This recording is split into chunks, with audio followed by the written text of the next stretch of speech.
عليهم ولما آتاهم من فضله بخلوا به وتولدهم يعرضون فهاك بهم يداخل في قلوبهم نارهم وقونه قل أخلص الله وأجوز بما كانوا يكذبون ألم يعلموا أن الله يعلم سرهم ونجواهم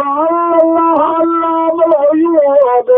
الذين يلمزون المطمئين من المؤمنين في الصدقات والذين لا يجدون إلا أجهدهم ويسخرون منهم سخر الله منهم ولهم عذاب أليم استغفر لهم أو لا تستغفر لهم إن تستغفر لهم 70 مرة فلن يغفر الله لهم ذلك بأنهم لخروج الله ورسوله والله لا يهدي القوم الفاسقين فرح المخلفون بمقعدهم خلاف رسول الله وكرهوا أن يجاهدوا بأموالهم وأنفسهم في سبيل الله وقالوا لا تنفروا في الحرب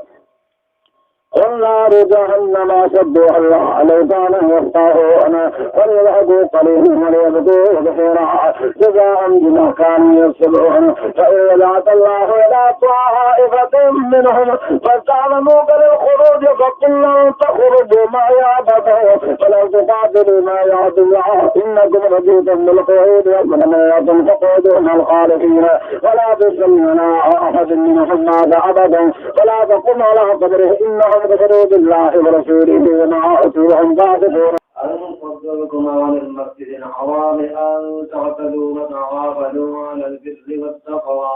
ولا تعاونوا على الإثم والعدوان واتقوا الله إن الله شديد العقاب